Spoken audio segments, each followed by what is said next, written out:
que empleamos en la generación de rayos X realmente se va a convertir en calor y el 1% restante realmente se va a convertir en rayos X. Entonces, ¿qué pasa? Les había dicho inicialmente que esta carcasa externa era plomada. Entonces recuerden que los rayos X no atraviesan el plomo. Pero en la parte inferior vamos a tener una pequeña ventana de cristal con unas puertas corredizas de plomo que nos van a permitir direccionar los rayos X generados para poder hacer nuestra imagen, para poder direccionarlos hacia la parte anatómica que nosotros queramos dejar impresa. Este es el equipo de rayos X básico que ustedes van a encontrar en los hospitales. Bueno, desde primer hasta tercer, cuarto nivel vamos a tener equipos de rayos X que van a tener más o menos esta disposición, algunos con algunas variaciones o con algunas adiciones de tecnología, pero esto es lo básico. Entonces, acá vamos a tener montado este tubo de rayos X, o esto que ustedes ven aquí, cilíndrico, es esto que estamos representando en este momento. ¿Listo? La parte inferior va a tener nuestra ventanita de cristal mucho más tecnológica, con la posibilidad de moverse en varias direcciones, en varios ejes y en varios ángulos. Entonces, este tubo de rayos X se puede mover en altura, en profundidad, se puede angular, ¿listo? Y vamos a tener la mesa con una porción donde vamos a poder poner los chasis, que los vamos a ver más adelante, que son como unos cassettes, donde en la parte interior va a tener o las placas de acetato físicas, o puede tener detectores digitales, ya dependiendo de cómo se vaya a adquirir la imagen. Ya vamos a ver eso en un momento. Y vamos a tener uno también de pie, donde en esta parte vamos a poder ingresar el cassette o chasis para poder hacer la toma de los rayos X, y la estación de comando, en donde se van a determinar o se van a elegir los factores técnicos con que se va a tomar la radiografía. Y faltaría solamente la fuente de poder o transformador. ¿Listo? ¿Preguntas, dudas hasta acá? Bueno, vamos a ver un poquito por acá. María Alejandra, ayúdame un poquito. Recuérdame entonces, ¿qué entendiste acá de la generación de rayos X? ¿Cómo se generan?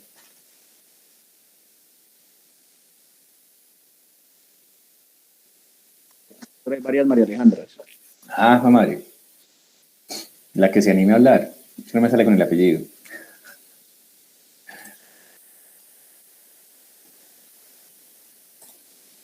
¿Cuál de todas las María Alejandras se anima a hablar? Yo, doctor. Precisamente a quien estaba viendo por acá. Lista. De verdad, cuéntame, ¿qué entendiste de la generación de los rayos X? Bueno, pues un poco de la estructura de la imagen es que tiene una carcasa plomada, que es la que está a los extremos. También tiene un aceite su función es ser un aislante térmico. Y en la coraza de cristal se encuentra un cátodo que está conectado a una corriente eléctrica y un ánodo. Cuando al cátodo se le aplica una corriente eléctrica, este dispara unos electrones que cuando frenan bruscamente con el ánodo produce tanto calor como los rayos X. Listo, perfecto. Y el direccionamiento de esos rayos X pues lo hacemos a través de esta pequeña ventana de cristal, porque los rayos X van a inicialmente a generarse o salir en todas direcciones. ¿Listo? ¿Alguien tiene algo para agregar? ¿Alguien no está de acuerdo con algo? ¿Todo bien? Bueno. Listo, acá vamos a ir un poquito rápido, pues el tiempo es corto. Ahora vamos a tomar 5 minuticos al final para determinar para que acordemos cuál va a ser la próxima sesión, para que podamos ver un poquito el día de hoy. O sea, empecé muy rápido porque me interesa que aprovechemos este tiempo. Tenemos solamente 2 sesiones. Sin embargo, más adelante en otros semestres que nos vamos a volver a ver, vamos a retomar esta parte y la vamos a ver con mucha más calma. La idea de estas 2 sesiones es dejar algunos conceptos muy claros. Vamos a ver un poco de la anatomía radiológica y un poco de la técnica de los rayos X, que es importante para poder entender el por qué las imágenes se presentan de una u otra forma. Y vamos a ver, en la segunda sesión, la idea es ver un poquito de la anatomía radiológica por tomografía axial computarizada. Listo, entonces continuamos. El tubo de rayos X, entonces, como les decía, el 99% de la energía que se invierte la va a convertir en calor y el 1% en rayos X. De este 1% de energía que se convirtió en rayos X, solo el 5% llega hasta la placa. Entonces, va uno notando cuánta energía se invierte y cuánta realmente está finalmente llegando hasta la placa o hasta la radiografía como tal, hasta el chasis, bien sea, como les decía, a la placa física o a los detectores digitales. Entonces, ¿qué pasa con los rayos? ¿Qué pasa con los rayos X? Tenemos nuestro paciente, en este momento podemos decir, estamos tomando, no sé, una radiografía de, bueno, acá parece que es una columna lumbosacra, pero digamos que estamos tomando una radiografía de abdomen en proyección frontal. Tenemos el paciente posicionado, tenemos el tubo de rayos X a la altura correcta, a la distancia correcta, y en la parte posterior tenemos el chasis con nuestra placa física o con los detectores digitales, y se hace el disparo de rayos X. Entonces, ¿qué va a pasar? Los rayos X van a viajar, van a penetrar la materia orgánica, en este caso la parte anatómica que tenemos ejemplificada acá sería pues para la parte de abdomen, y a medida que los rayos X van pasando el tejido o van pasando la materia orgánica, van a irse viendo atenuados o frenados o disminuidos dependiendo de la densidad de la parte anatómica. Entonces, ¿qué pasa? Pues los tejidos blandos como músculo, grasa, órganos sólidos del abdomen y hueso tienen diferentes densidades, siendo mucho más denso el hueso, menos denso los planos grasos. Entonces, con las estructuras óseas, que son las más sólidas, aparte, por ejemplo, de cuerpos extraños metálicos que pudieran estar como materiales quirúrgicos o de otro tipo, pues van a ser los más densos. Entonces son los que más van a atenuar, o sea, más van a disminuir el paso de los rayos X en ese viaje a través del cuerpo.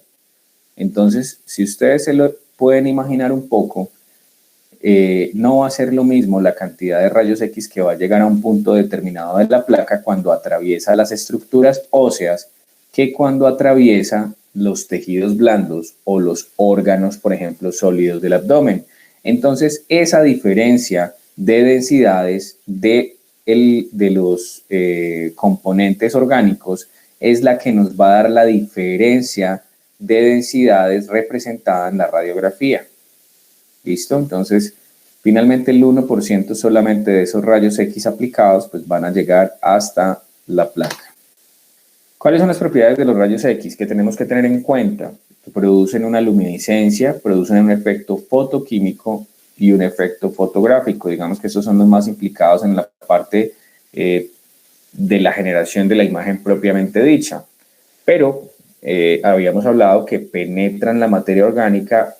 Y ahora vamos a introducir estos dos conceptos que son bien importantes, y es que producen ionización y efectos biológicos. ¿Alguien de pronto recuerda, sabe, ha escuchado, ha leído qué es la ionización?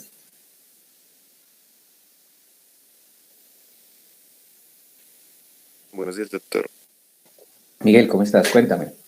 La ionización es que por medio de esta energía que se está produciendo se va a liberar un electrón de la última capa de valencia. Entonces ese es el peligro, porque inestabiliza ese átomo. Listo. Ya llevándolo a efectos, muy bien, Miguel, gracias. Ya llevándolo a efectos prácticos, todo ese proceso que se produce, lo que va a hacer es que va a facilitar la ruptura de enlaces. ¿Listo? Entonces, ¿qué pasa? Más precisamente, ¿dónde va a generar ruptura de enlaces? Va a generar ruptura de enlaces a nivel del ADN. ¿Listo? A nivel de las bases nitrogenadas. Entonces, ¿qué va a pasar? Pues con el efecto acumulativo de los rayos X, o sea, si hay exposición continua a unas dosis elevadas, pues finalmente se va a producir estos efectos biológicos por la ionización o desnaturalización del ADN, va a romper cadenas en bases nitrogenadas. Entonces ustedes ya han visto, ya saben, ya han visto un poquito de la parte de ADN genética, sí. ¿Cierto? Bueno, entonces, ¿qué pasa si, por ejemplo, dañamos un codón de parada de la transcripción de una proteína? Se replica constantemente. Exactamente, entonces, ¿qué va a aparecer? Va a aparecer un tumor. ¿Listo? Es una de las formas, pero hay muchos mecanismos. Entonces, cuando dañamos el ADN, pues lo que vamos a tener es generación, por ejemplo, de cáncer, de algún tipo de tumor. Y pues en el caso, por ejemplo, de las mujeres en embarazo, pues puede tener efectos teratogénicos en el momento de la organogénesis del embrión. ¿Listo? Entonces hay que tenerlo bien en cuenta. Por eso es importante el tema de protección radiológica. Entonces, los sitios donde se están utilizando rayos X, los cuartos o las habitaciones, los consultorios, deben tener unas especificaciones. Les había mostrado, por ejemplo, dos de los elementos que no atraviesan o no penetran los rayos X, que son el plomo y el hormigón armado. Entonces, estos elementos se utilizan en estas habitaciones para aislar el medio externo cuando se hace la utilización de los mismos. Pero además podemos tener otro tipo de elementos que nos van a proteger cuando estamos muy expuestos o tenemos que estar en directo contacto con los rayos X. Por ejemplo, las personas que trabajan en intervencionismo guiado por rayos X. Entonces, podemos tener chalecos plomados, collares plomados, protectores de tiroides, podemos tener lentes, podemos tener guantes.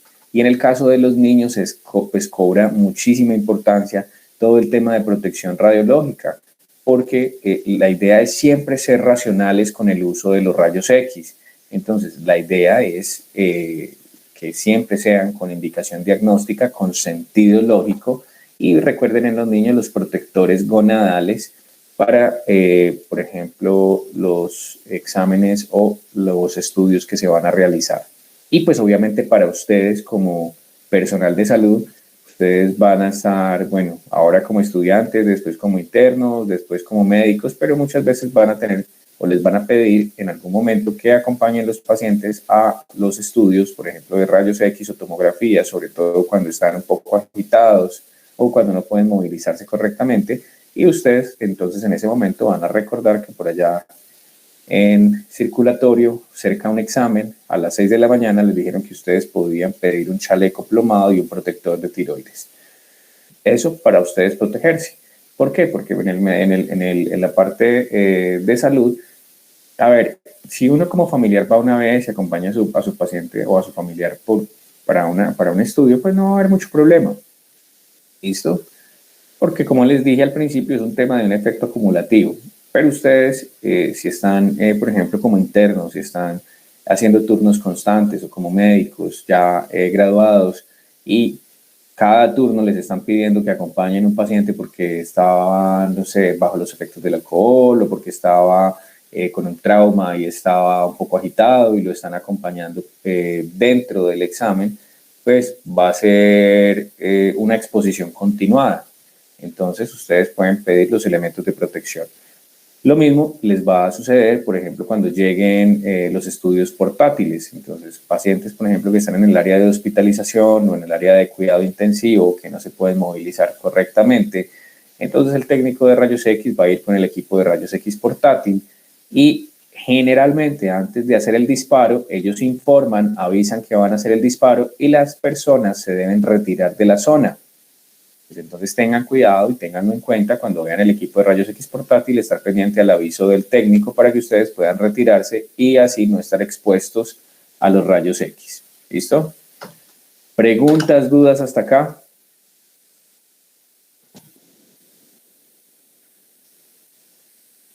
No, doctor. Yo Hasta tengo ahora una todo, pregunta. doctor. Listo, perfecto. Entonces, el Una tórax. pregunta, Dígame.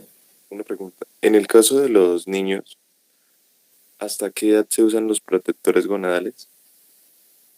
Hombre, pues la verdad es que uno debería utilizarlo siempre. Lo que pasa es que, como te digo, o sea, digamos que los niños, por lo que están en la etapa de crecimiento, pero, a ver, los protectores gonadales generalmente los estamos utilizando en el seguimiento de las radiografías de pelvis, de caderita, que se hacen de rutina para identificar displasia del desarrollo de la cadera. Pero, por ejemplo, en las radiografías de abdomen, de tórax en los niños más o menos 7, 8 años, más o menos se están utilizando los protectores gonadales. Pero pues yo te digo, o sea, yo prefiero, uno se vuelve de pronto, las personas en el medio se vuelven un poco tranquilas con el tema, pero pues a mí me parece que sí sería pertinente no siempre tener el tema de protección.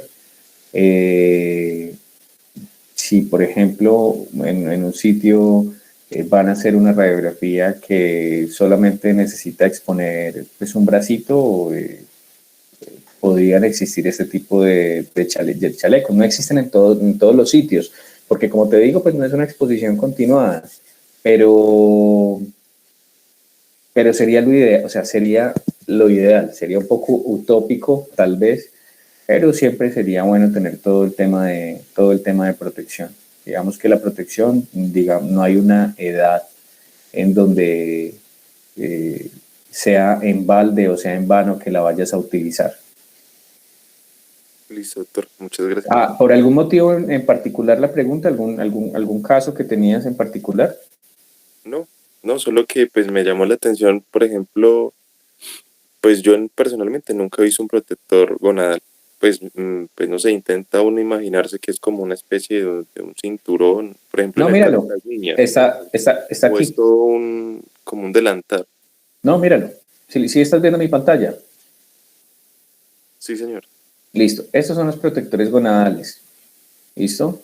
Son unos triangulitos plomados. Esto por fuera es una telita impermeable y adentro tiene una lámina de plomo.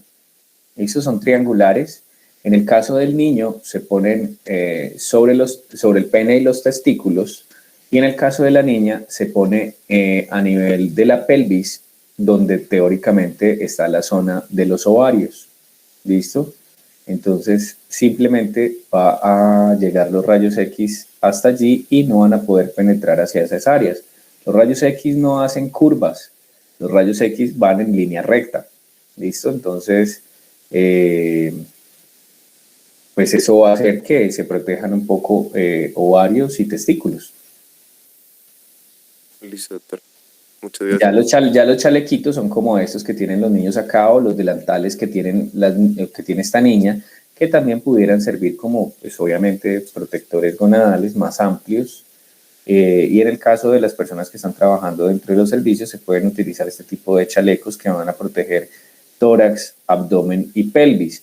Sin embargo, siempre es importante recordar el collarín o collar o el protector de tiroides, es importante.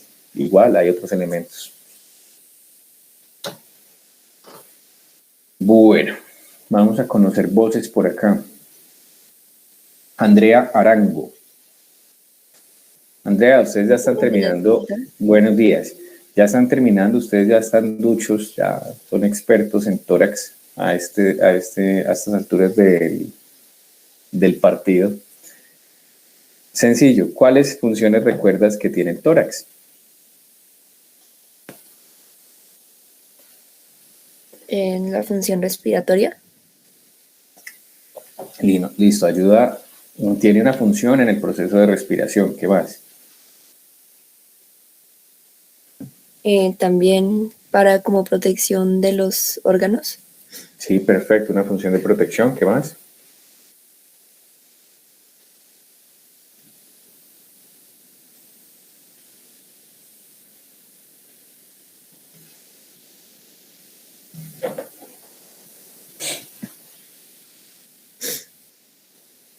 Listo, esa siempre se nos olvida.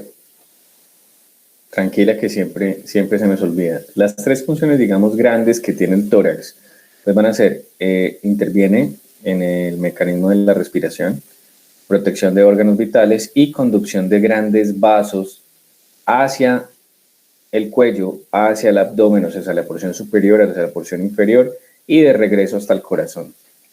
Entonces, los límites del tórax anatómicamente hablando, Laura Rodríguez, ¿cuáles son? Doctor, serían pues en la parte inferior el diafragma, Perfecto. superior, digamos que está el manubrio esternal, más o menos está pues las clavículas. Y pues a los lados la pared costal. ¿La pared qué, perdón? La pared costal. Sí.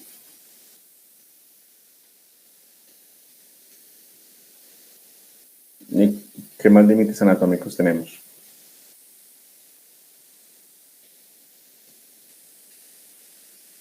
Acuérdate que los límites anatómicos tenemos límites anatómicos anterior, posterior, superior, inferior, laterales.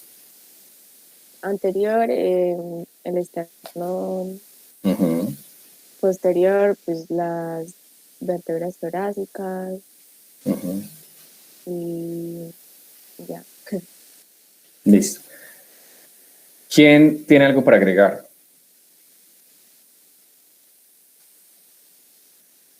Simón González. Cuéntanos un poquito, ¿estás de Sí, acuerdo con doctor. ese límite? ¿Estás de acuerdo con ese límite superior? Sí, señor. Listo. ¿Todos están de acuerdo con ese límite superior de las clavículas?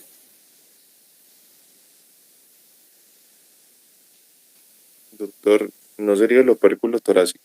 Pues, Listo, perfecto. Entonces, para que lo tengan en cuenta, uno tiende de pronto así de memoria muy rápido a pensar como en esa referencia de las clavículas. Pero entonces ahí está esa palabrita que es opérculo torácico. ¿Qué es el opérculo torácico, Miguel? pues es técnicamente como pues yo lo interpreto de esa forma. Es la articulación que se está produciendo entre entre las dos primeras costillas con la cara articular a nivel del esternón. Listo, acá lo tienen ustedes ejemplificado, pero pues realmente tengan en cuenta, primera vértebra torácica, que se articula pues obviamente con los primeros arcos costales y el manubrio esternal. Entonces, eso es lo que nos va a marcar a nosotros ese opérculo torácico. Realmente lo más fácil de ver son los primeros arcos costales con el manubrio y la primera vértebra torácica o la primera vértebra dorsal. Allí empezaría nuestro límite superior del tórax. ¿Listo? Tenemos en la parte anterior el esternón, en la parte anterior, lateral y parte de la porción posterior los arcos costales junto con los cartílagos costales. Recuerden que los primeros cartílagos 1, 2, 3, 4, 5 son cartílagos independientes y el resto se van a unir en un cartílago común que se va a articular con el esternón. En la parte posterior también tenemos la columna dorsal, en la parte inferior el diafragma y en la parte superior el opérculo torácico. Ahora, ¿qué tenemos al interior del tórax? Al interior de ese tórax, ¿qué recuerdan ustedes que tenemos? Todo lo que tengamos. Esteban Rengifo. Sí, señor. Ese tórax, ¿qué contiene el tórax? Pues principalmente, como usted dijo, protección a órganos, entonces, No, ¿qué contiene? ¿a qué contiene? Los pulmones, Sí. los grandes vasos como la aorta torácica, el corazón, y pues una infinidad de cosas.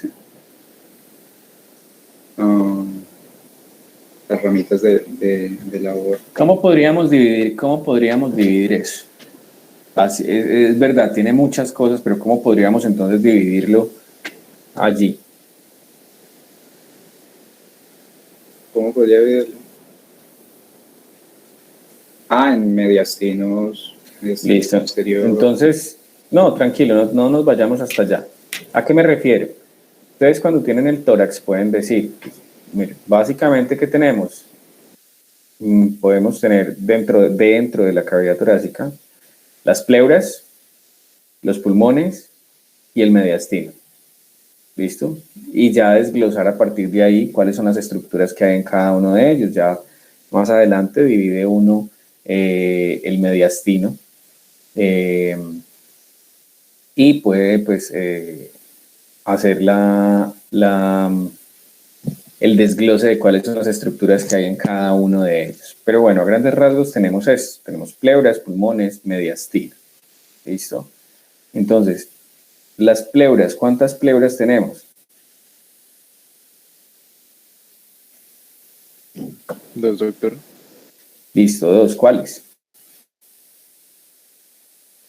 Bueno, serían cuatro, ¿no? Pues dos y dos. Bueno, pero de forma, Sí, no, pues de la forma general. parietal y la visceral. Listo, parietal y visceral. Listo. Juan Felipe, ¿qué es la cavidad pleural?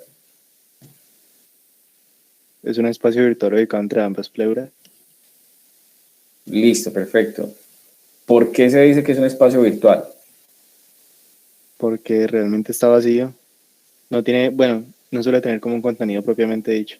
Bueno, eso es parcialmente cierto.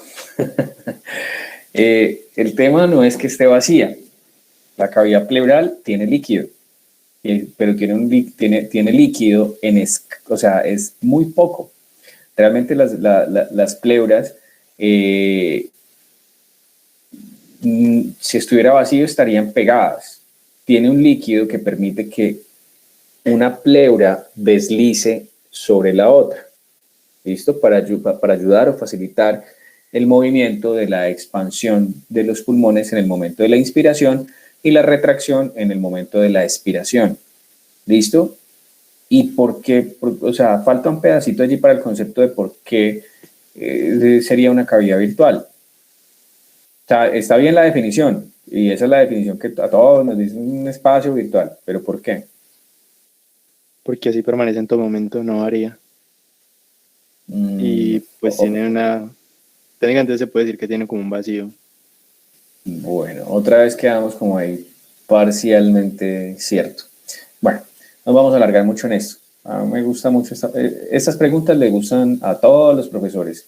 ¿Qué es la cavidad pleural? ¿Qué es el mediastino? ¿Cómo se divide? Pero bueno, mira, realmente se dice que es un espacio virtual. ¿Por qué? Generalmente está colapsado con una escasa cantidad de líquido, como les decía, que permite la movilización de las pleuras entre sí en el momento de la respiración. Pero se dice que es virtual porque tiene el potencial de expandirse.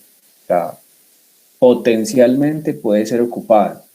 Entonces no es que, o sea, permanece con escasa cantidad de líquido en condiciones normales, pero en condiciones anormales puede llenarse de diferentes cosas, como qué, como líquido, como aire, como sangre, como pus.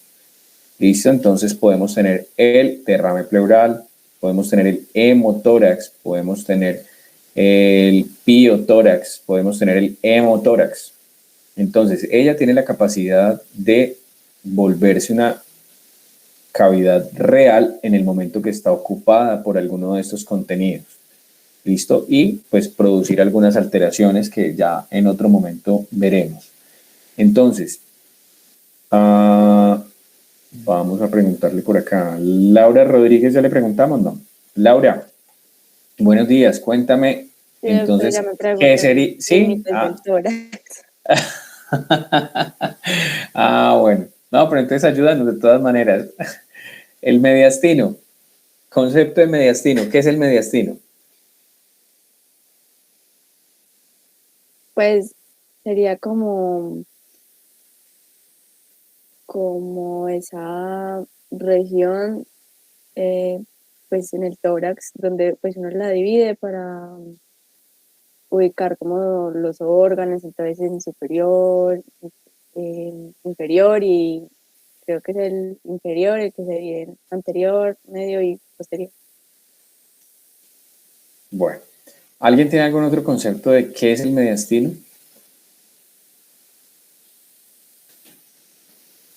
También es una cavidad virtual, ¿no? No, esta no sería un espacio, pues no es una cavidad realmente, es un espacio. Y no es virtual porque, o sea, es real porque está ocupado por estructuras. ¿Alguien más? El espacio está Parcialmente cierto también. Andrés Acevedo también iba a decir algo por allí. Ah, ya creí que había sido Miguel, el que es que se activaron los dos micrófonos al mismo tiempo. Bueno, entonces miren, mediastino, lo que está pintado en verde. Sencillo, para que no se enreden mucho en definición de mediastino. Si les preguntan definición de mediastino, no se enreden con la división. Si les preguntan división, ya la explicarán. Después vamos a verla desde el punto de vista radiológico, cómo se hace. Entonces, es la porción en verde que ustedes ven acá. Básicamente el mediastino es un espacio central en el tórax comprendido entre las pleuras entre las pleuras parietales de ambos pulmones. Ya, se acabó. Espacio central en el tórax o espacio en el tórax comprendido entre las pleuras parietales de ambos pulmones.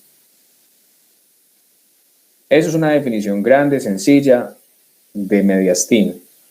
Ah, ya ese espacio está ocupado por algunas estructuras, o más bien por muchas estructuras. Entonces ahí ya va otro cuento. A grandes rasgos, Ana Sofía Orozco, a grandes rasgos, ¿qué es todo lo que hay en el mediastino? Sin dividirlo. Bueno, pues encontramos remanentes del timo, el corazón, los grandes vasos, Sí. ya la cadena simpática, aparte como pues, de los nervios, por ahí pasa el vago, el frénico, y el esófago, la tráquea. Sí. Sí, No sé por qué todos siempre nos acordamos del timo.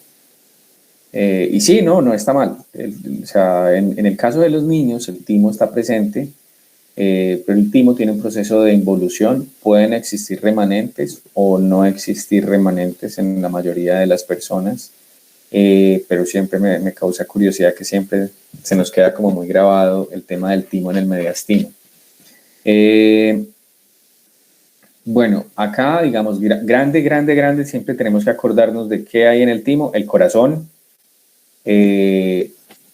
Entonces, el corazón, ¿qué tiene? Pues está el pericardio, el corazón, están los grandes vasos, ¿qué grandes vasos? Aorta, con la porción, pues con sus diferentes porciones, ascendente, arco aórtico, aorta descendente. Tenemos los troncos supraórticos, que serían en el lado derecho, pues tendríamos el tronco brachiocefálico, tendríamos la arteria subclavia, tendríamos arteria carótida común izquierda, arteria subclavia izquierda, tendríamos tráquea, bronquios principales, tendríamos cadenas nerviosas, tendríamos también cadenas linfáticas con los ganglios linfáticos, tendríamos el esófago, las vértebras, que no se nos deben olvidar que las vértebras hacen parte de ese mediastino posterior, entre otras estructuras que tendríamos que recordar allí. ¿Qué es importante de saber qué estructuras hay en el mediastino? Pues cuando vemos una alteración en la radiografía de tórax acerca del mediastino, pues vamos a poder identificar o vamos a poder por lo menos teorizar qué es lo que está pasando o cuál de las estructuras que contiene dicho mediastino es la que está alterada. ¿Listo? Entonces esa es como la importancia de saber esto. Bueno, ya haciendo ese pequeño repaso anatómico, ya vamos a pasar directamente a los rayos X. Entonces, habíamos hablado hace mucho tiempo acerca de qué era lo que se veía en los rayos X y cuál era el lenguaje que se utilizaba. Miren, acá estoy hablando de las densidades de los rayos X. Sin embargo, nosotros en el lenguaje no hablamos de densidad como tal en los rayos X, sino que hablamos de radiopacidades o radiolucideces o radiotransparencias, que es lo mismo.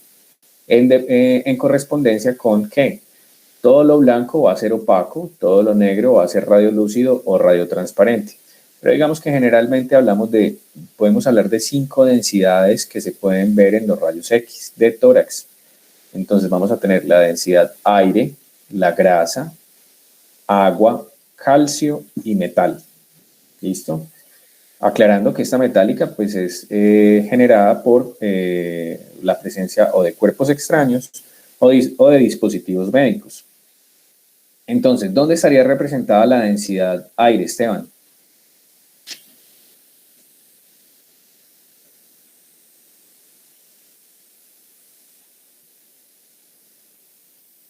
Le preguntamos a Esteban y apagó la cámara.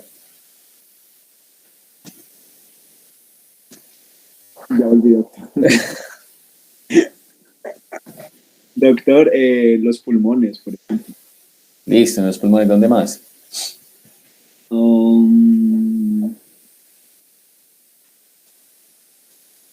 En la tráquea. Listo, tráquea, luminograma de la tráquea y pues a veces bronquios principales, ¿cierto? En los pulmones, ¿en dónde más? En el diafragma. No, realmente nosotros no tenemos por qué tener aire en el diafragma. ¿Dónde vamos a ver aire? Realmente en la burbuja o cámara gástrica. Okay. Podríamos ver de forma regular presencia de aire en condiciones normales. ¿Listo? Cristian Camilo, la densidad grasa, ¿dónde estaría representada en la radiografía de tórax? ¿O dónde crees que estaría representada?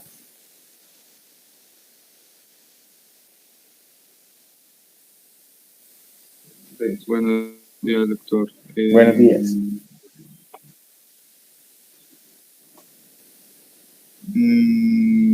Yo diría que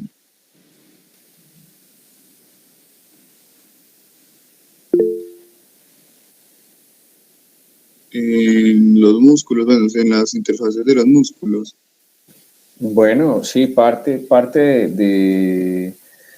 de ellos sí, pero sería más como los tejidos blandos realmente. Digamos que acá podemos hablar de la densidad grasa o de tejidos blandos, donde tenemos el tejido celular subcutáneo, pero también tenemos las estructuras musculares que se están confundiendo un poquito allí. O sea, en la parte externa generalmente tenemos esa densidad grasa o densidad de tejidos blandos.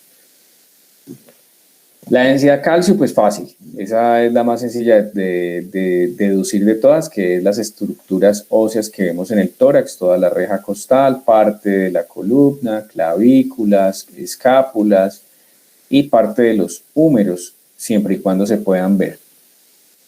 La densidad metálica, entonces, como les decía, tenemos las estructuras metálicas que puedan observar ustedes por cuerpos extraños o por dispositivos médicos. Pero nos falta una que es la densidad agua. ¿Listo? Caterine Hurtado. Caterine, ¿dónde piensas que puede estar una densidad agua en la radiografía de tórax? Buenos días, doctor. Buenos días.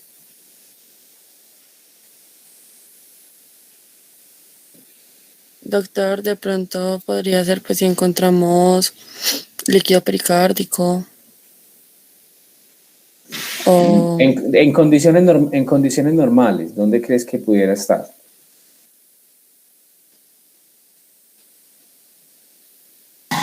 Doctor, de pronto pues en las pleuras. Es muy escasa la cantidad de líquido en la pleura en condiciones normales para verla en la radiografía. ¿Dónde más se te ocurre?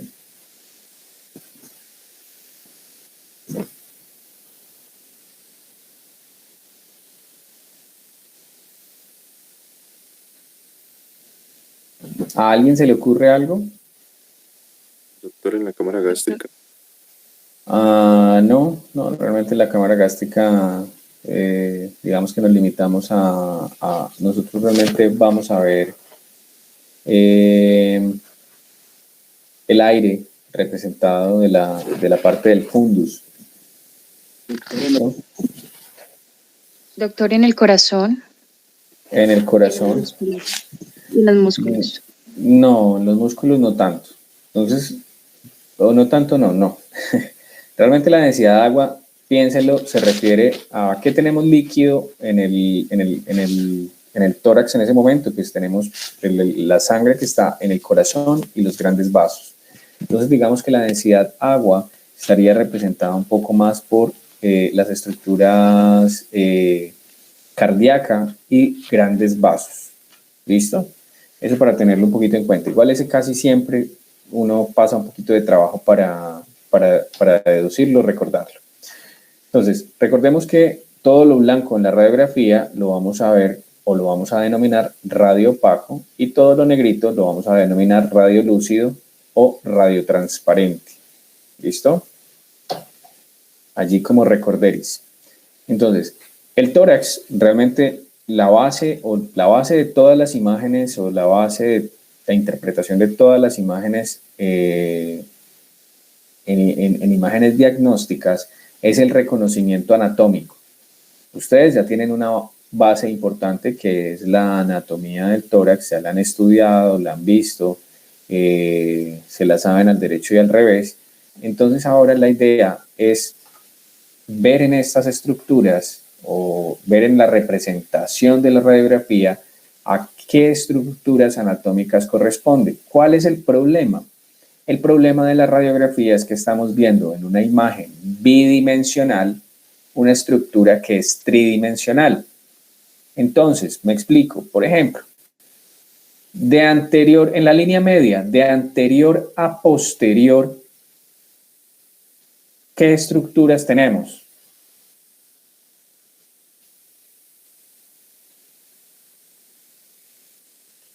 Primero, pues la piel, el esternón, luego pues encontraríamos el pericardio, el corazón, la parte posterior del pericardio.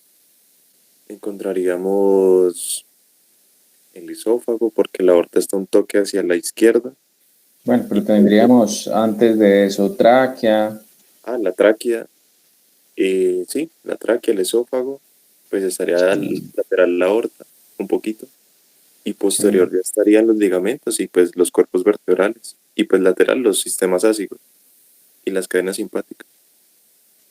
Bueno, o sea, ¿cuál es la idea de eso? Entonces, si ustedes van de anterior a posterior, tienen una cantidad de estructuras dependiendo del nivel donde estén.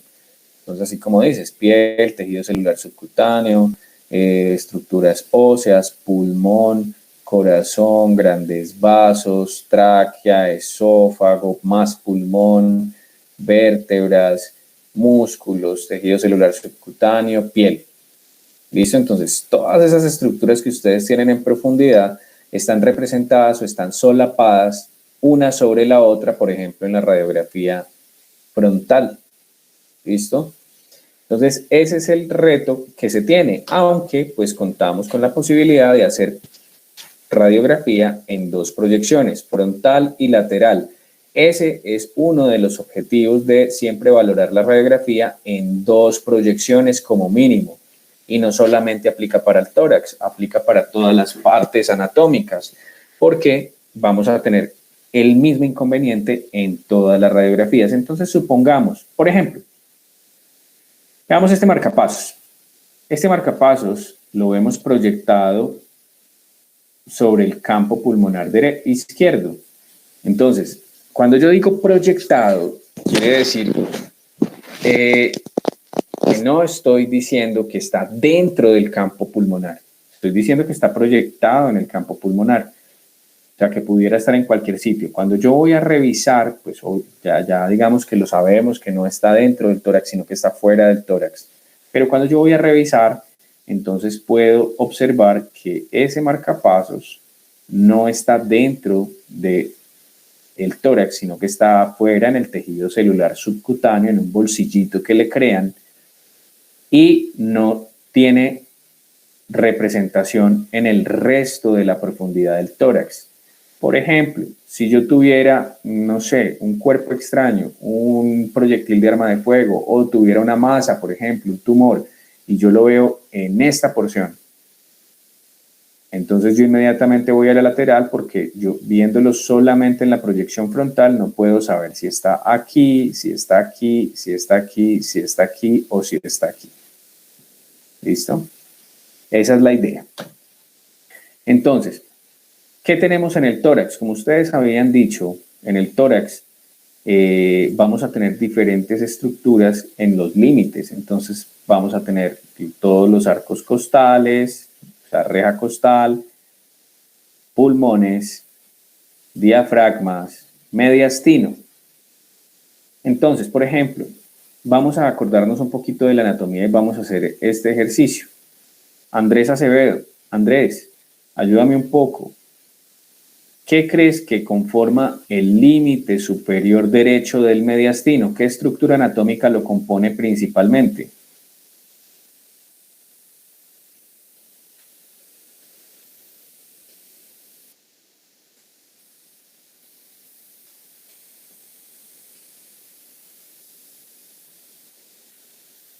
¿Qué estructura anatómica recuerdas que esté en esta porción?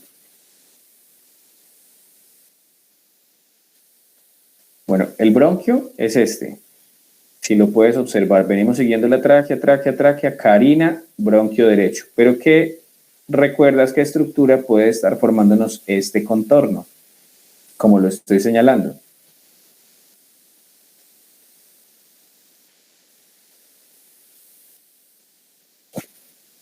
Listo. Karen Sofía. Doctor, Dime de pronto qué estructura anatómica recuerdas que pueda estar allí formándonos ese contorno del mediastino. a ver.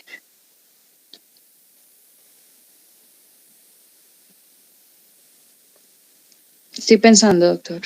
Tranquila.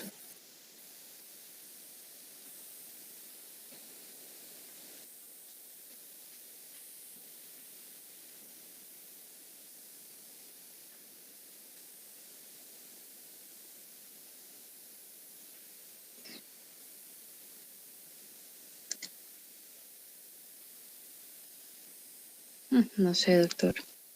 Sebastián Merchán por ahí nos había escrito algo. Sebastián, cuéntanos. Doctor, en la parte superior del mediastino, en su región derecha, pues podríamos encontrar la silueta de la vena cava superior. Listo. Vena cava superior. Ahora lo vamos a ver un poco mejor para que todos quedemos muy claros en esos límites anatómicos. La parte inferior derecha del mediastino, ¿quién la estaría formando?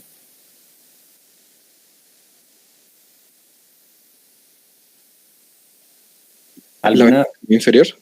¿Cómo? ¿Vena cava inferior? No. De pronto, alguna de las otras dos María Alejandras que nos respondan.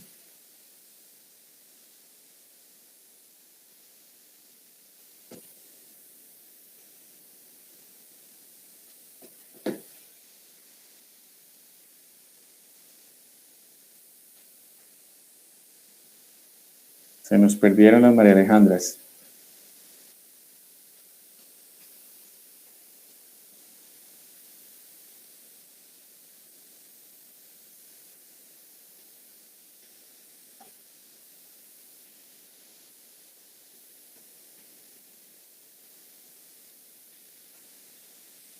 ¿No está ninguna?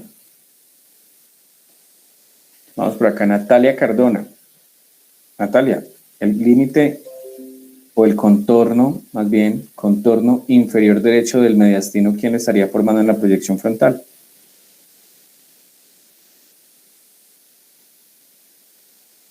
Buenos días, doctor. Un momento. Buenos días. Estoy pensando.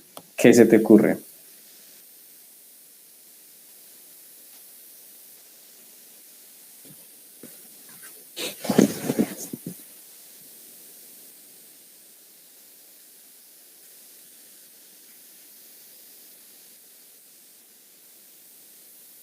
Doctor, de pronto hay como la parte del pericardio fibroso en el lado derecho. Bueno, tú te fuiste muy al detalle. Angie por ahí nos está diciendo algo. Angie, cuéntanos. Doctor, es Ana G. Ana Gibi. Ya, Se podría ver la aurícula derecha del corazón, una parte. listo. Entonces, el contorno inferior derecho, aurícula derecha. ¿Listo? ¿A alguien se le ocurre qué es el contorno superior izquierdo? Pues doctor, ahí estaría el botón de la aorta. Listo. ¿Y qué es eso del botón aórtico? Pues técnicamente el cabalgamiento que hace la aorta, pues ese arco. Entonces, y que gira hacia Callado o arco aórtico. O sea, lo de botón, hay algo curioso con lo del tema del botón aórtico. Yo realmente nunca he leído en ningún lado el tema de botón, nunca lo he leído como botón aórtico, pero es algo que tenemos muy aceptado siempre, digamos que de manera de tradición oral, lo tenemos como botón aórtico y no está mal, yo no tengo problema con eso, pero me gusta que entiendan que este contorno superior o ese llamado botón aórtico es el arco aórtico. Listo, tenemos la aorta ascendente que viene en este sentido y hace su arco, su callado para descender por la parte posterior. Ahora lo vamos a entender un poquito mejor, tranquilos. El contorno medio, que no, en el lado derecho no tenemos contorno medio, en el izquierdo sí tenemos un contorno medio. ¿A qué correspondería? Doctor, la arteria pulmonar. Perfecto, el tronco principal de la arteria pulmonar, porque la arteria pulmonar derecha e izquierda nos van a colaborar en la formación de los ilios pulmonares. Y por último, Paula Valentina, el contorno inferior izquierdo, ¿a qué correspondería?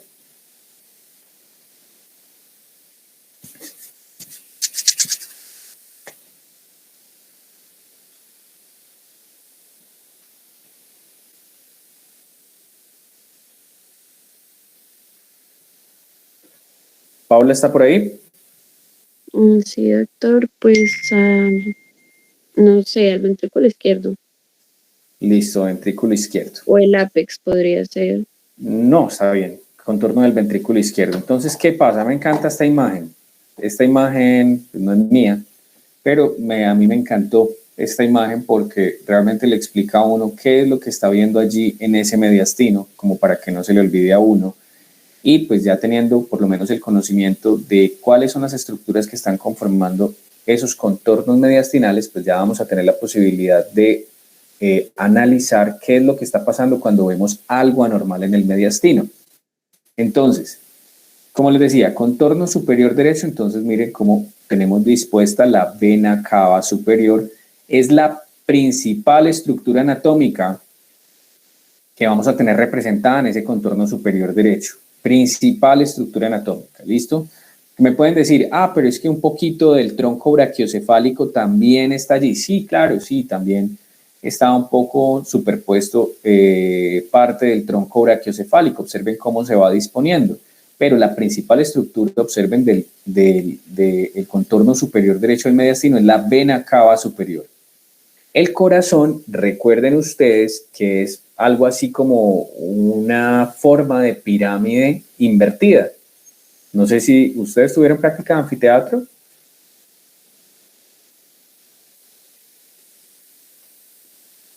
Sí, doctor. Listo, entonces tuvieron un corazón en sus manos. No, doctor. ¿No? ¿No tuvieron nunca corazón en las manos? Es que no vimos casi corazón. Ok, listo.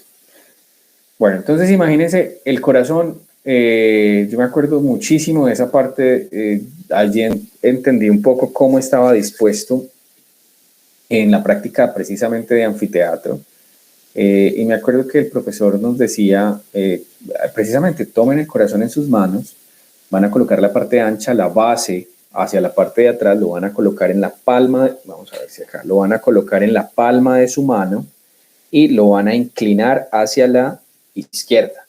Y eso es lo que está pasando en la imagen.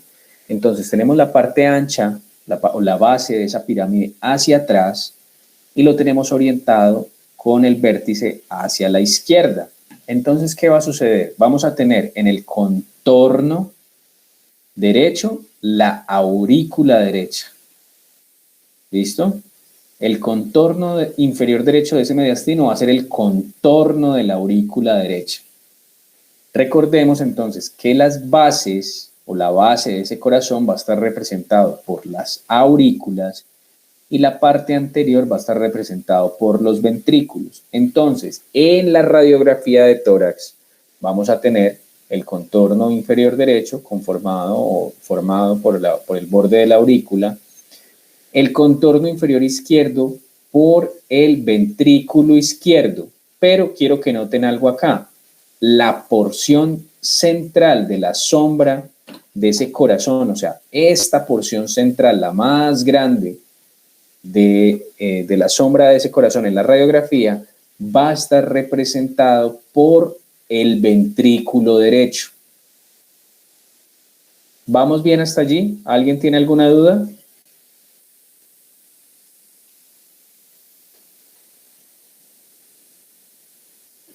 Ok, vamos a continuar entonces. Y nos quedarían faltando dos contornos, uno representado por el arco aórtico. Entonces observen, si tenemos el ventrículo derecho para esta parte, perdón, el ventrículo izquierdo para esta parte, tenemos el tracto de salida de la aorta en esta posición. ¿Listo? Y va a ascender, aorta ascendente, y va a empezar a hacer su arco callado aórtico de adelante hacia atrás y a la izquierda, como nos decían ahora. Y va a convertirse en aorta descendente, que va a bajar por delante y un poco a la izquierda de la columna. Entonces, ese sería nuestro arco, perdón, nuestro contorno superior izquierdo. También vamos a tener de pronto un poco acá la arteria subclavia izquierda. ¿Listo? Y el contorno medio va a estar dado por la arteria o tronco principal de la arteria pulmonar. Entonces tenemos ventrículo derecho, salida de la arteria pulmonar, y vamos a tener que en este punto va a dar la rama izquierda y va a girar hacia este lado para dar la rama derecha, que nos van a formar los ilios pulmonares. ¿Qué es importante? Por ejemplo, en el paciente con hipertensión pulmonar podemos tener ensanchamientos del tronco principal de la arteria pulmonar. O sea que si nos devolvemos a la radiografía y yo veo que el mediastino no tiene esta forma cóncava en su contorno medio, sino que tiene un abombamiento, y si a eso le sumo que también los ilios se ven congestivos, pues yo puedo empezar a deducir que hay signos de hipertensión pulmonar con abombamiento del arco medio del mediastino, que corresponde al tronco de la arteria pulmonar. ¿Me hago entender hasta allí? ¿Vamos bien? ¿Alguien tiene alguna duda?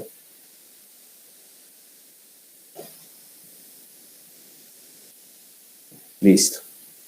Digamos que esas son las estructuras anatómicas que vamos a tener dispuestas de forma principal para la formación de esos contornos mediastinales. Quiero que noten acá un par de cosas, y es que la vena cava inferior viene del abdomen, pasa al diafragma y llega directamente a la aurícula derecha, pero su recorrido en el tórax antes de abrirse a la aurícula no es muy largo. De hecho, a veces inmediatamente pasa al diafragma, se abre a la aurícula, porque el corazón está reposando, esa aurícula, ese piso de la aurícula está reposando directamente en el diafragma. ¿Listo? ¿Entendido? ¿Dudas? ¿Preguntas? Ok, vamos a continuar entonces, que nos quedan 15 minuticos de esta parte. Listo. Entonces, un poco más de lo mismo. Es muy importante, yo siempre les insisto mucho en las estructuras anatómicas del mediastino. Cuando conocemos qué está formando esos contornos del mediastino, pues ya vamos a poder hacer análisis mucho más juiciosos de qué es lo que está sucediendo. Yo creo que dentro del tórax, una de las cosas más complicaditas para ver en la radiografía o analizar es precisamente eso, el mediastino. ¿Por qué? Por la gran cantidad de estructuras que contiene. ¿Listo? Entonces, vena cava superior, aurícula derecha, arco aórtico, tronco de la arteria pulmonar, ventrículo izquierdo. ¿Listo? Y ya vamos a tener entonces también hemidiafragma derecho, hemidiafragma izquierdo.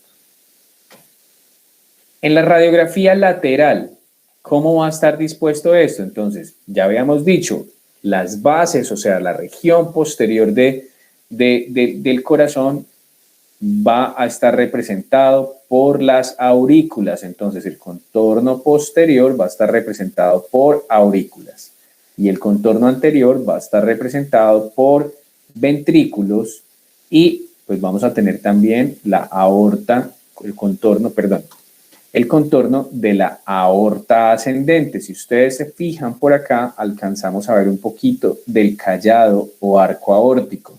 En algunas radiografías se ve mejor, en otras no se ve tan bien ese arco. Importante acá, ¿dónde está llegando la vena cava inferior que les estaba mencionando en este punto? Entonces, ella está llegando en la parte basal o la parte inferior y posterior de la aurícula derecha y va a estar representada acá en este pequeño triángulo que está posterior al corazón. Esta es la llegada de la vena cava inferior a la aurícula derecha. ¿Listo? Acá ya en la radiografía lateral pues vamos a tener otro tipo de estructuras, vamos a tener entonces, recuerden, esternón, parte de pulmón que es esta, algunos lo llaman espacio claro retroesternal, otros la llaman bolsa retroesternal. ¿Qué tenemos que saber? Que este espacio es pulmón aireado, o sea, pulmón con aire, ¿listo? Y tenemos ya aorta ascendente, ¿listo? Con su arco aórtico, ilio pulmonar con su bronquio principal, tenemos tráquea, teóricamente tenemos por detrás el esófago y tenemos la columna vertebral, ¿listo? Para que lo vayamos teniendo en cuenta. En cuanto a los diafragmas, entonces, normalmente el diafragma que vemos completico o que vemos, más bien el que vemos superior, generalmente va a ser el diafragma derecho y el que vemos inferior va a ser el diafragma izquierdo. Otra forma de representarlo, pero acá ya tenemos incluido un poquito los pulmones con sus cisuras. Entonces, recuerden, vena cava superior, aurícula derecha, arco aórtico, tronco de la arteria pulmonar, ventrículo izquierdo, y recuerden que casi siempre a uno se le olvida o lo pasa, lo omite o lo pasa por alto, y es que en esta línea media igual tenemos descendiendo el esófago y esta sería la representación de cómo está terminando el esófago en el tórax, ingresando por el hiato diafragmático al abdomen y llegando a la cámara gástrica. Entonces nosotros vamos a tener todo esto que está diagramado. Lo único que realmente vamos a observar va a ser la burbuja o cámara gástrica o burbuja gaseosa de la cámara gástrica por debajo del diafragma. ¿Listo?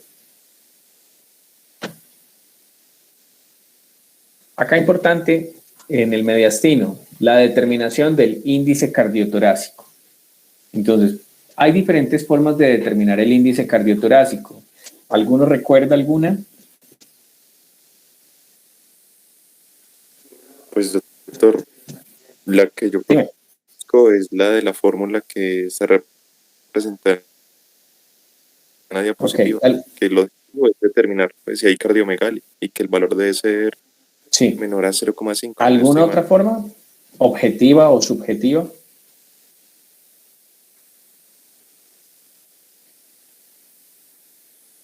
Y creo que algo, doctor, pues, que recuerdo es que para determinar el índice cardiotorácico uno debe tener la proyección posterior-anterior, porque si no tiene la proyección antero-posterior va a haber una magnificación o un aumento del tamaño del corazón. Es verdad.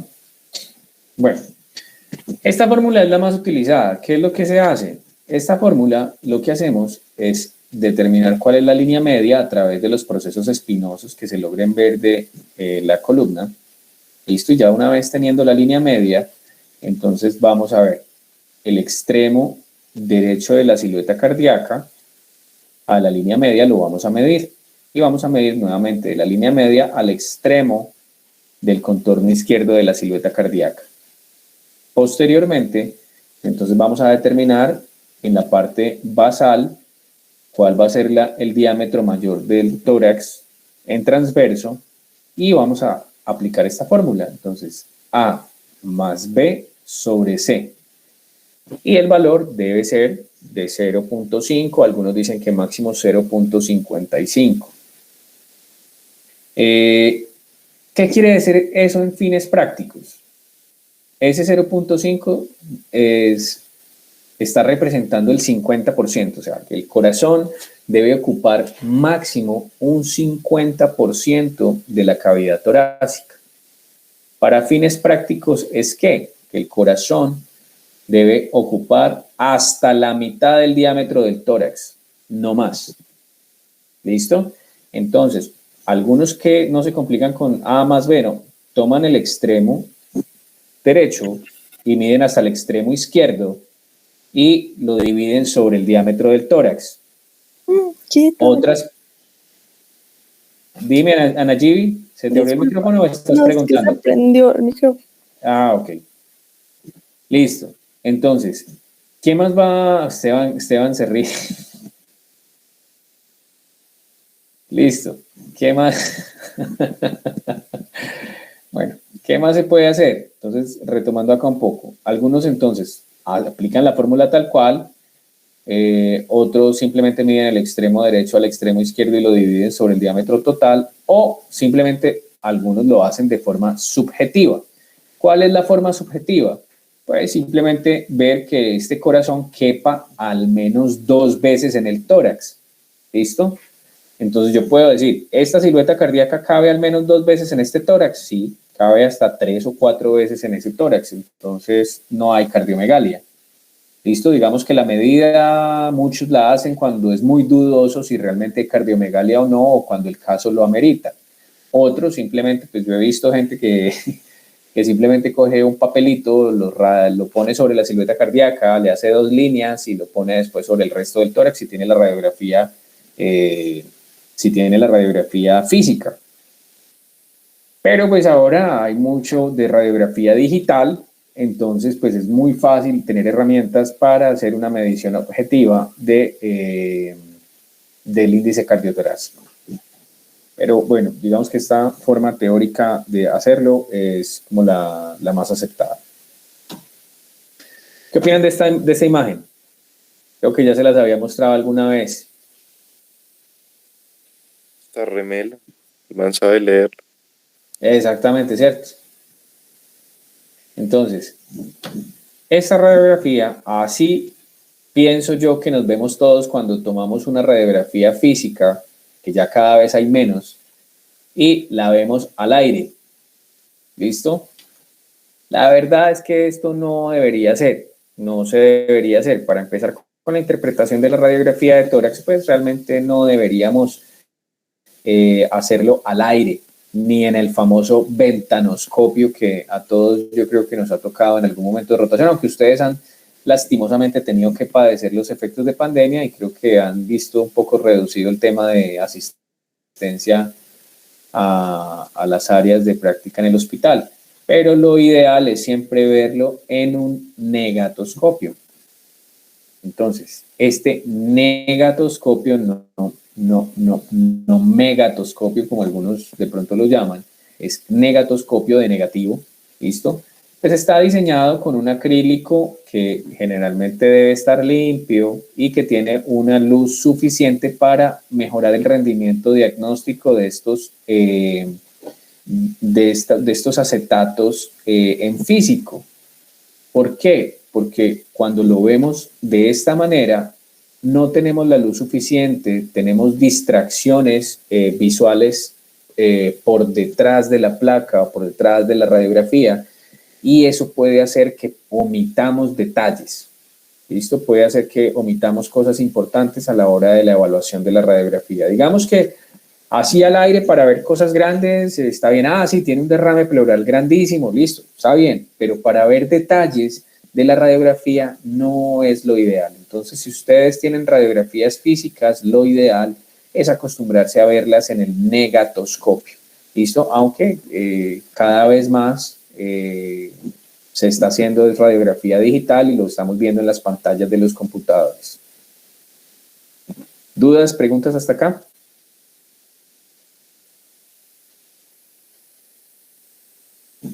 Ok, vamos a ver entonces rápidamente algunos aspectos, tal vez 4 aspectos de técnica de la radiografía para saber que está correctamente realizada. ¿Listo? Entonces lo primero es la penetración. La penetración de la radiografía se refiere básicamente a la cantidad de rayos X aplicados en correspondencia con la densidad del cuerpo que vamos a evaluar. Entonces, ¿qué sucede? Imagínense que ustedes tienen, vamos a hablar de una cosa primero. Hay una cosa que se llama kilovoltaje en los aspectos técnicos de la radiografía. O sea, cuando el técnico está ya organizando todo, tiene que cuadrar un aspecto que se llama kilovoltaje. Digamos que eso corresponde a la potencia de los rayos X. Entonces, digamos que yo voy a poner una potencia de, por decir cualquier cosa, 50 kilovoltios para la radiografía. Entonces, voy a hacer una radiografía de tórax a una persona que mide 1,70 y pesa 65 kilos. ¿Listo? Y le tomamos la radiografía y la radiografía salió muy bien. Pero el siguiente paciente es un paciente también de 1,70, pero con 100 kilos. Una persona con un hábito corporal bastante grueso. Y le dejo los mismos 50 kilovoltios. Pues resulta que a ese paciente la radiografía va a salir así, poco penetrada. ¿Por qué? Porque va a ser un cuerpo muy denso y la potencia de los rayos X no va a ser la suficiente para poder generar la imagen correctamente. Caso contrario, por ejemplo, yo tengo un paciente de los mismos 100 kilos y le aplico, no sé, 80 kilovoltios. Y con esos 80 kilovoltios le quedó la radiografía muy bien.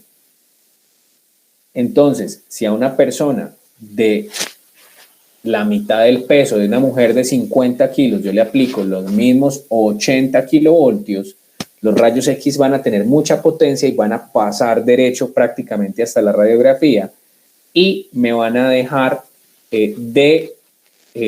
imprimir ciertos aspectos o detalles de la radiografía que yo necesito. Entonces, de forma general, ¿yo qué espero en una radiografía para decir que está bien penetrada? Yo lo que voy a observar es que vea en general las 4 o 5 densidades, si corresponde, o sea, que pueda haber hueso, que pueda haber la trama broncovascular, que pueda haber el mediastino, que pueda haber los tejidos blandos diferenciados unos de otros. Observen que ustedes acá la densidad agua que mencionábamos en el principio del mediastino no se diferencia de la densidad de tejidos blandos, no se diferencian las densidades del músculo diafragmático ni del hígado. Todo queda muy parejo. ¿Por qué? Porque quedó poco penetrada. Entonces, ¿qué voy a buscar yo en una radiografía bien penetrada? Que yo pueda ver los primeros cuerpos vertebrales a través del luminograma de la tráquea y que pueda ver la silueta de la columna a través de la silueta del mediastino. Pero ojo, es que yo pueda ver la silueta de la columna, no que vea los detalles de la columna. Si yo estoy viendo detalles de la columna, quiere decir que la radiografía quedó muy penetrada, o sea, fue mucha potencia. Y la radiografía generalmente va a quedar un poco más negra y voy a ver demasiados detalles de la columna. Sin embargo, les voy a mostrar, pero esperen un momento que les voy a mostrar más bien un ejemplo en una radiografía que tengo por allí que no la he incluido en esa presentación y que la tengo especialmente guardada para eso.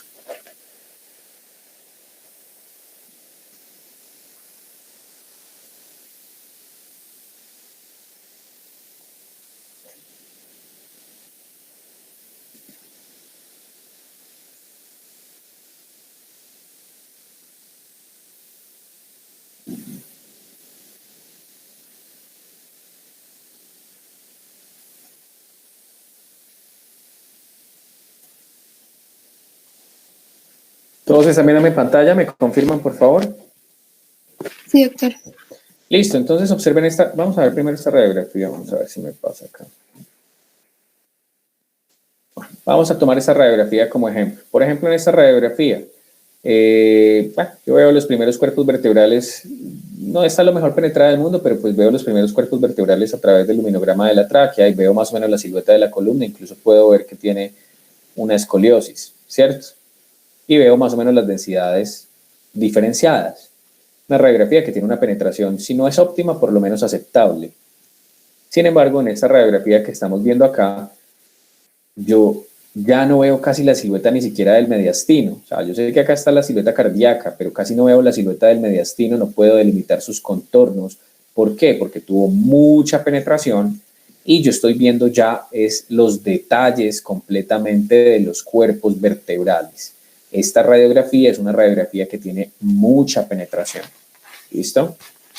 ¿Se entiende el concepto de penetración?